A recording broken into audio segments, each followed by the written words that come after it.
welcome back to the Berg podcast. Thanks for joining us today. With me today is Dan. Hey, everybody. And Ford. Hey, how's it going? And today we're talking about working better. I think you said it right. Ford, you said it well. You said working better together than we do apart or separate or alone. Yeah, so we've in doing the podcast, we started to expand a little bit, try and bring other people in. We're having a couple guests on, people that we both like to work with and like to interact with, right? Because there's separate groups of people that we sort of interact with, right? There's the local officials, the engineers, the subcontractors, and the GCs that we work with, and then there's also a smaller group but in a bigger area that we like to interact with in terms of talking with professionally and trying to figure out how to be better, how to improve, how to solve problems, how to anticipate what's coming a little better, all those sort of things, all the inner workings, the behind the scenes stuff of what try to make the company effective. And so we're sort of sandwiching this one between two of those, right? Between Heath was on last week, right? And he's one of my favorites. Somebody I really enjoy talking to. His background, being equipment, it's unusual. Ford, I don't know. Would you say it's unusual? He's unique because of being Heath, but I guess it's probably not that unusual that you have a owner who has that much experience. A lot of times it comes from the operating side, whereas Heath is a really good operator, but he also came from the manufacturer side. So that's what sort of makes Heath, different, interesting. Is that fair, Ford? Yeah, I think so. I mean, I think that, you talk to a lot of owners and the ones that love to get into the weeds and, they can discuss the horsepower comparisons between engines and the productivity reports and the TPT reports that come out on Friday with the red staplers, if that's really something that they want to do. But no, a lot of them are really deep into that. So like that part isn't as unique. It's that he came from the manufacturer side, and so he just looks at things a little bit differently than anybody else I think that I've met. And I think that we're going to tie them together is like our peer group type scenarios and our locals, but our industry has, for a long time, at least since I've been in it, there's a lot of like, this is mine and that's yours, and not a great work together scenario. And it's very interesting because the biggest of big companies in the construction space, they partner up left and right, but at a certain size, there's a lot of lack of friendly competition, we'll call it, or something to that effect. And so, I'm a big proponent of that, helping each other out, or if someone, I don't, what we say sometimes, like, if all the contractors got together and realized that we're not competing against each other as much, it would change some of the dynamics. But it's not the reality, but at the same time, we can make it better by doing our part to work with other people and to try and make it a, easier, anything we can do. I remember you had maybe a couple of years ago, and we made some relationships with some other contractors, and we needed a piece of equipment. Now, we didn't end up doing what we tried, but I mean, you made a call around to 4 or 5 other contractors to see if anybody had something sitting around while ours was in the shop. And that's the kind of stuff that, logically, it just makes sense. Like, I don't quite understand why we don't do more of it, but, we do it where we can and with who we can. Yeah, I mean, it is like a false sense of scarcity, almost. Like there's this sense that, and you see it every year. Ford, I remember going back all the way when we started doing paving, and just as it worked out, we started like in the middle of a season. I don't know why exactly, but that's sort of how it happened. And so we were bidding work and we were feeling good about it. And I shouldn't say that we started paving. We started paving public work in the middle of the season. We were paving for ourselves. Decided to go after a couple public jobs and were successful. And then we got to spring and we couldn't win anything. And I remember Ford and I talked about it, and I was like, we're bidding it exactly the way we bid it before. It doesn't make any sense. And I called John Haynes. And I was fortunate enough that John would answer the phone and talk to me. And he just flat out said, you're not going to get any work. You're going to have to wait until like August. Like everybody's going to have to fill up. Once they fill up, their numbers will come up. Then your number is going to work. But until then, the people that own the macadam are going to get all the work. But that same level of scarcity, first, the scarcity doesn't really exist there. But even more so, the scarcity definitely doesn't exist in the bigger picture, right? Like if we're not all trying to be hogs and take everything. We all need a certain amount of work, but there is more work than there is people that can do the work, and more work than there is companies that can do the work. And you see that because ultimately everybody's under the gun trying to get work done and meet deadlines because they got their bucket a little bit too full. And it's almost one of those things where, if, you know, as Ford's saying, if we could just live amicably, you know what I mean, then it would work out better. And, you know, another way that we had this discussion for, Dylan and Brad and I were talking about it, and AI playing into the takeoff game. And Brad and Dylan were talking about that the software is building and getting better, and it's going to get to a point where we won't need to do the takeoff anymore. And Dylan and I have talked about this separately, and I said, we don't need to do it now. Like, the reality is that the engineer built the plan. The plan knows exactly what you need to do. It knows exactly how many linear feet. If it's a good plan, it knows how many fittings. It knows what valves you need. It knows everything. It knows how much. It already knows. The only reason they don't give it to you is because it creates a sense of scarcity. It creates delta, right? So, like, I look at it different than you look at it, different than Ford looks at it. And if all three of us look at it and one of us is more careless or more cavalier or more aggressive or doesn't have enough work, they get a better number. Whereas when you put out a bid and you say, like, I need you to move this much dirt, I need you to put in this much pipe, you're going to need this many fittings. Well, now you've taken that variable out of the game of someone making a mistake. And it's sad, but it is truth. That is why they still bid that way. Because there's nothing about current engineered drawings that should require me to have to do the takeoff. Like, they already have it. Just tell me what you want me to do. Yeah. They're looking for a deal or a mistake. Yep. Yeah. Well, I mean, two things. One of our competitors in the last couple of years took extra work. And they're still finishing some of that work, and some of their clients might not be as thrilled with them as they possibly could be. Or the other part is there is some parts of our industry that still do put out the quantities. And then it's just the person, you know, it's very challenging because, you know, AI is a reality. I'm not scared of it, but at the same time, like, there's just certain things, you know, if we all learned under a man, Mr. Keach, and, you know, his whole theory was, if I don't do the takeoffs, I just don't learn the job, you know, building the job. You know, if you give me a list of 100 items to bid, yeah, I can plug numbers into them, but I can't, like, I don't have a thought of how I'm going to do that work. You know, if they tell you 800 foot of pipe, 42 fittings, three fire hydrants, that doesn't tell you how deep. It doesn't tell you the type of material it's in. Yeah. You know, so it just doesn't give you that feeling so that you can actually, because mentally, when you're estimating a job, you have to kind of build the job in your brain in order to get a full to see it. Mm-hmm. Yeah, to see how it's going to happen. It's like, okay, well, there's 800 feet, but there's 3 road crossings, so I have to slow down there. Or I have to pave it. You know, I can't open up this much. So yep. There's a lot of it that, you know, I mean, what is it? You know, between the three of us, we probably get 20 emails a day from takeoff companies that are willing to just give you. Yep, just feed you takeoffs. Yeah.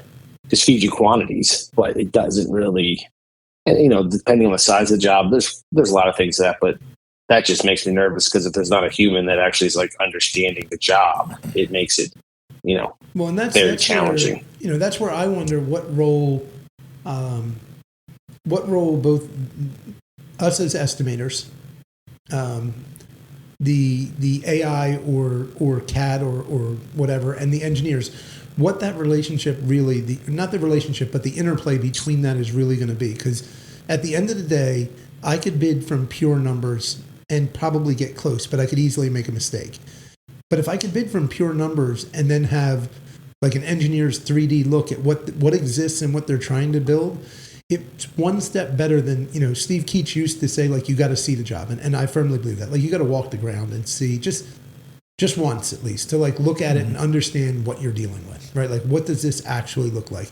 Little things like Ford, you know what I mean? Like, is there a little rock outcropping in the middle of the field? That would infer there could be rock, right? Is there like, where are you on the field? Like, actually look at it. Like, if you're in an open area, like if you're at the low spot, there's probably going to be a lot of topsoil there. Like, you know what I mean? All these little things, but they're, you know, will the engineers and the contractors start to work together in a best case scenario and look at it and see? Because that's where we see the most success, right, Ford? I mean, and we talk about it all. We do see the most success, but the part of it that nobody wants to talk about is that in today's world, everything is about liability. I mean, we all know that. And so everybody's just trying to push that liability onto somebody else. And a lot of times it feels like it comes down on it does, to stuff us. runs downhill, doesn't it? Downhill, yeah. Yeah, I'm waiting until we can get to the top of the hill someplace. I don't think you're going to make it there. I think you're stuck in the middle at best. Well, if we're in the middle, at least it flows past, and we can just wave at it as it goes by. I can take a diversion berm for you, send it somewhere else. Yeah. No, but I think that's really the problem. It's not about, it's like, okay, ownership of who made a mistake is more paramount than, okay, let's find a solution to the problem. Because solutions to problems, sometimes they have dollar signs affixed to them. Ford, that's exactly where I was going. That's the one hesitation is when you start to explain to people the liability of what something could cost. If there's some unknown that you don't know if you're going to hit, you can stop a job. So what do you do? Not that you want to be disingenuous and not tell them about it, but that's where liability plays in. Like, it's the engineer's job to draw the plan as what they want to build. And usually we find that owners do not want to spend a lot of money on pre-construction geotechnical work. So they don't really know what's there. And the engineer draws them to tell them what you're going to build. And then that's the gray area. And then a lot of times the site work contractor looks like the bad guy, because you come in and they're like, conditions are completely different than you thought. It's going to cost a lot more money to do this way, and we don't say it's going to cost a lot more money. It just changes the scope. And all of a sudden, like, you have to export a bunch of topsoil and lose it into a berm that you didn't even need. And then you're going to have to import soil, or if you're lucky enough to have the soil, you got to dig a borrow pit and you got to flip the dirt and, all these things, and they all cost money. But never, at the end of the day, the funny part is, I think never do owners really look at it and say, like, okay, the average construction, heavy civil, earthwork contractor only makes X percent. Like, so we can bill you lots of money and we're still not going to make lots of money, and our schedule's messed up. Like, we didn't want that any more than you did. And many times we will try and warn you ahead of time if you give us the opportunity, and say, like, hey, here's our concerns. Here's what building that wall that way, here's what that causes potentially. Yeah. I think there was a report I read at one point. I really, the exact numbers are fuzzy in my brain. I don't know. It was in one of, like, the construction magazines, but there was something about, like, if a team is selected beforehand between the owner, the engineer, the site contractor, maybe the GC, or maybe a couple other, and the whole design phase project is done together, cost overruns are 3 to 5%. And if it's done the other way, there's usually a 15 to 22% overrun on a project. There was and there was a delta between the two. The exact numbers, I'd have to find that article I read years ago. But it leads to this, which leads back to our thought of, working together more than, opposition. I mean, we've been beating this drum for a long time. Yeah. And it doesn't mean it's getting better, but if we do our part, then, hey, that's the best we can do. We can't lead a horse to water, but you can't make them drink type scenario. Do you think it's still not as prevalent because people are still trying to, like, save a buck or pass that liability to someone else, so that if it is missed, if there is something that pops up, like you see it in a lot of contracts where they try and make the excavation contractor own the stone, right? And, like, you got to, like, put in a number that not to exceed or whatever. But they don't want to pay for the pre-construction. They don't want to pay for the geotechnical. So, like, it just feels like everyone's still looking for a way to like catch you almost, right? To control costs. They want to try and have a hard number they can live with, and that's right. Next week we're going to have Denny Howe will be on, but between there's a bunch of engineers at Howe, BAI, ARM, Chester Valley. There's a lot of EB Walsh. There's a lot of engineers we really enjoy working with, and most of them it's because we can have a little bit of input on the front side in design, or at minimum that once we get the project, before we actually do something, we can have a discussion and just say, like, hey, this is our concern, and you know what I mean? Because when we bring a problem and a solution, many times all the owners see is change order, is money. But when we can bring a problem and a solution and reach a resolution, and the engineers buy in, and you have GC buy in, now the owner can look at it like it's a necessity, like this is just an existing condition. It's not just us alone. So we find those relationships are really important, because at the end of the day, the faster we find the potential problem, speed bump, so to speak, and the solution, the less financially impactful it is. Like, the closer you get to the problem, the more expensive it gets. Yeah. Because your options are less. When you're talking about well before a project ever breaks ground, well, there's probably, depending on the issue, there's many ways to work around that to make it at least the most cost effective of the options. But every bucket you put in the ground and change to what the plan says to do takes away another option, or potentially. And so you end up with very few options. And that's where you see a lot of times, in a worst case scenario, what you always picture is the haul off of unsuitables and bringing back in stone. Like, it's just, that's the most expensive version of this. You're going to have to pay to get rid of something and pay to bring something in that you already had. Right. A lot of times we like to work. I'm sorry, go ahead. No, I was just saying, there's a job we've been tracking for 2-3 years now. And literally, before they designed it, we ran a couple scenarios for them, which allowed them to pick what product they were going to do and how they were going to design the project. Yeah. I don't know where the job is. It's been, like I said, it's out there for a long time, but it's one of those interesting things where, like, okay, if you use a retaining wall, this should be what about the cost should be for your project. If you move the building, this would be the cost. If you hammer the rock, this would be the cost. And so it gave them the options to choose how they wanted to design the project based on those outside variables. Because once it's designed and approved, nobody wants to go back and deal with that again. Yeah, that's fair. The idea we started around, like, not being silos, recognizing that, like, sometimes, whether it be trade partners or other organizations in the community that we can kind of lean into, is I think, like, it's something that I've seen you Ford kind of really take a stance on at times. Like, hey, we live in this community, we work in this community, like, we're going to try and utilize local resources. We're going to try and use people that are close to the vest, so to speak, if we can. But the same is true for when someone in our communities, and it doesn't have to be like Morgantown proper or Elverson proper, but if we find people in our communities who are also looking for that kind of assistance, that kind of help, like, you seem to generally have the same mentality. Like, could we like charge an emergency rate, top dollar, show up because we're close, etc.? Yeah, but they're our neighbors, so let's figure out a way to work together and make this mutually agreeable. Let's cover our costs, and we're just we're allowed to make a profit. There's nothing illegal about that. Yeah. Kind of part of this is too, the one thing that we don't do a lot of is a lot of subbing to each other as other entities, because there's just the heavy civil doesn't have a higher enough profit margin as an industry to usually do that. That's one of the challenges to working with that. But no, there's a buddy of mine is a small contractor. I talk to him once a month. If I tell him what I can tell him is try and help him out. We work back and forth. He actually hooked us up with a job that he couldn't do. And, those are the kind of things, it's, it just seems like it makes more sense to do it that way.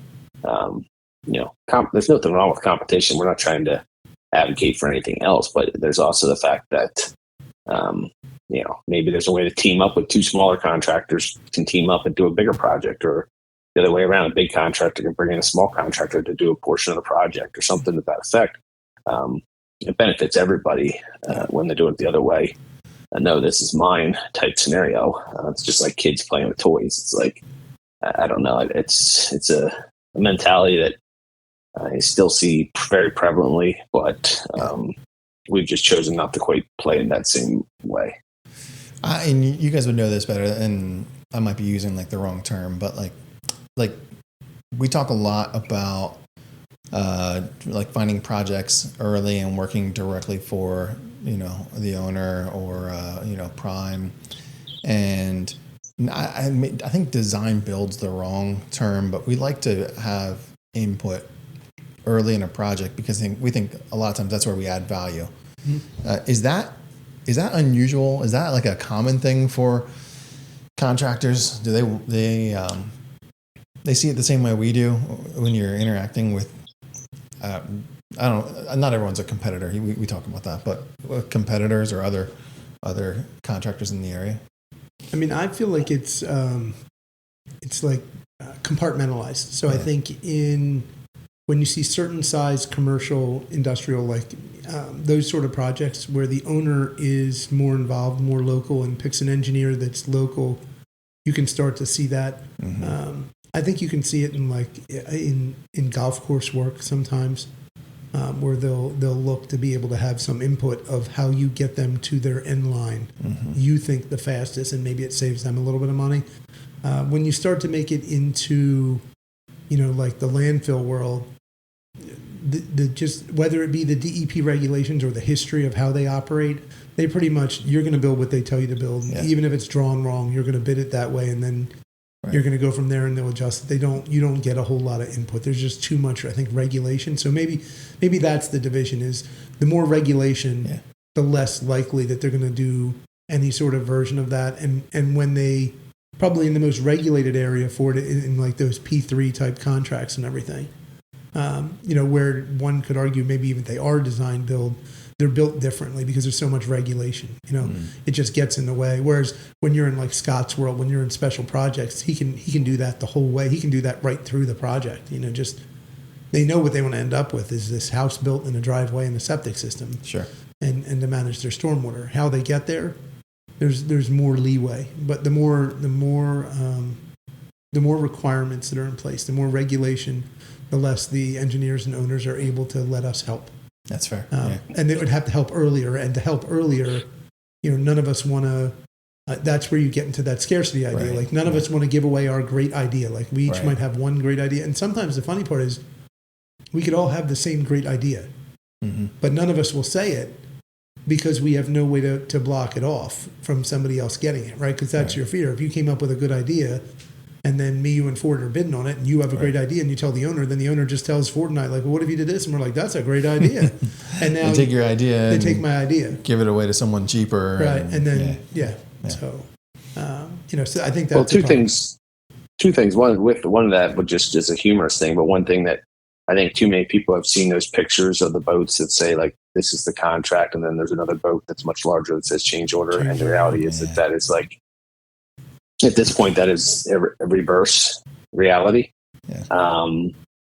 Everybody has a story about a change order that was good for them. That's life. But they've also had contracts that are good for them for some reason. They talk about the change orders, and people are like, "Oh no, change order!" And it's like, no, that's not the way it really works. Yeah, it's almost like before when they talk about casinos, like all anybody ever talks about how much money they won is the winning.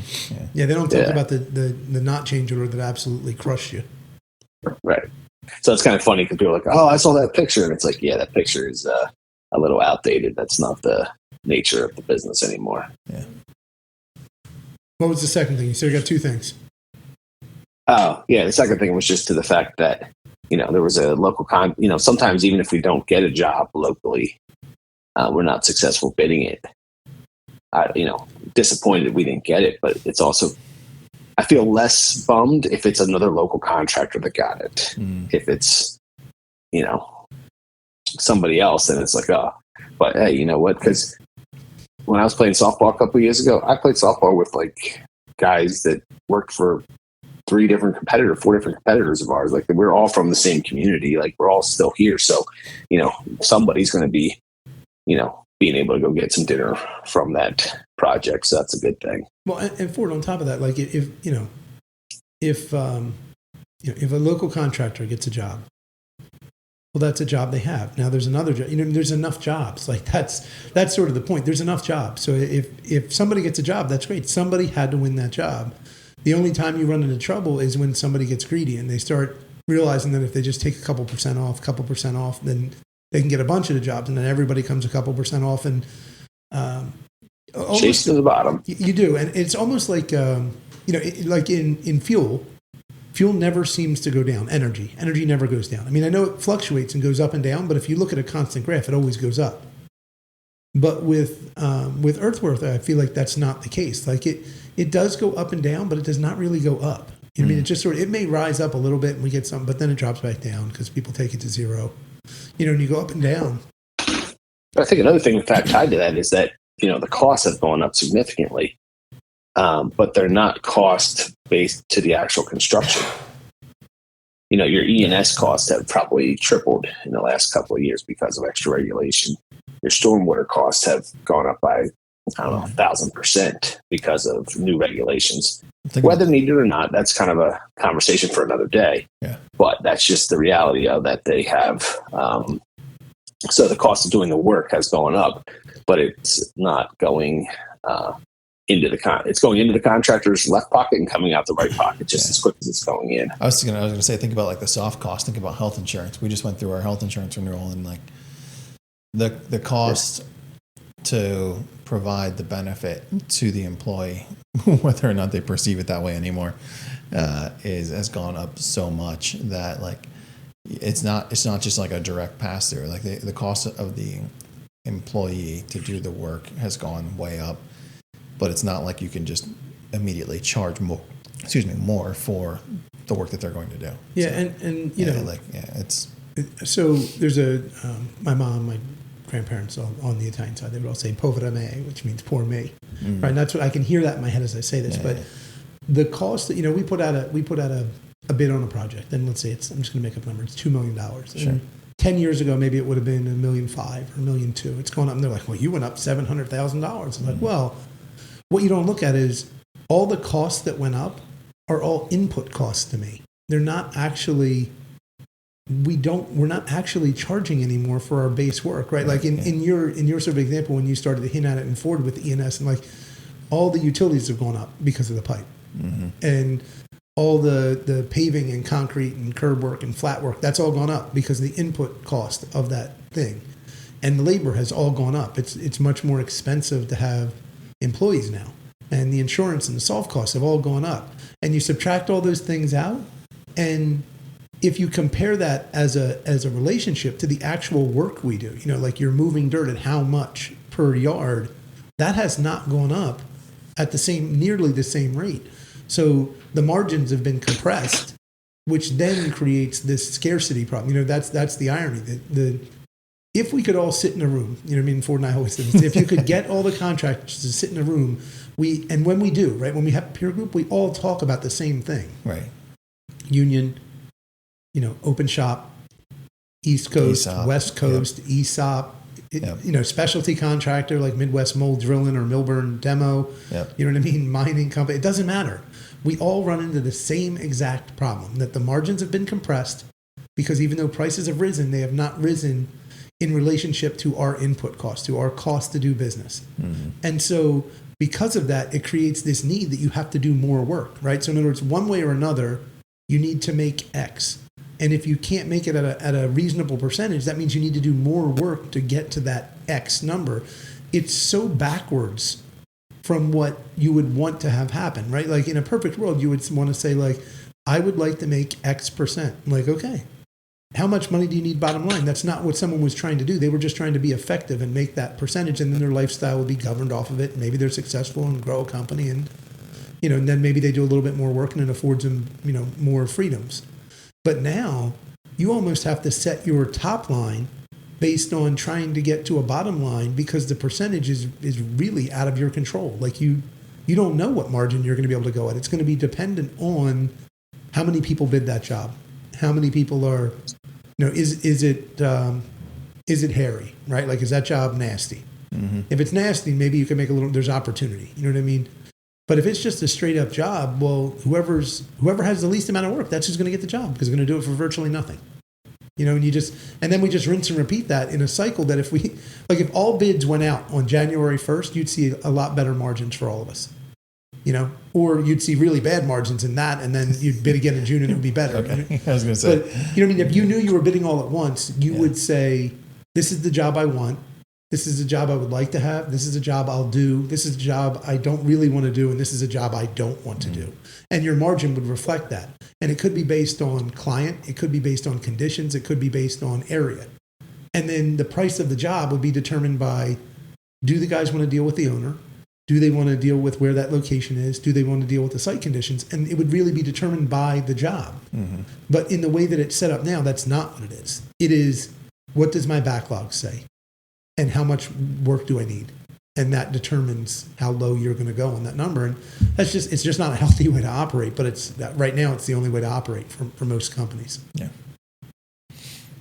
Is that enough negative for today? It's like going to college. It's a couple stretch colleges, a couple and then your fallback colleges, right? That's kind of what you're discussing versus. Right.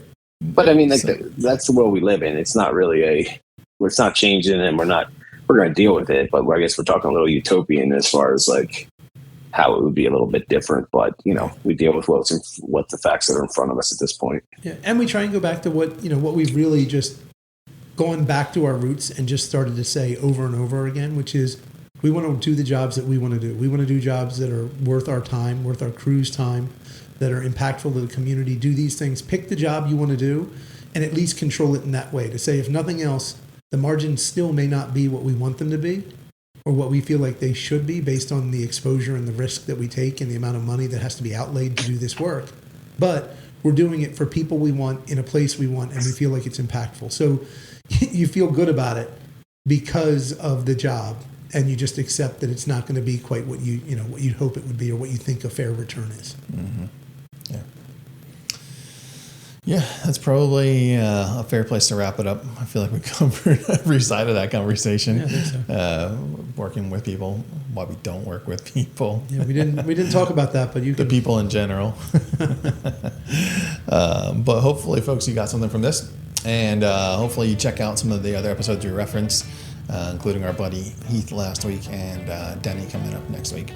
And come back for another episode. Thanks.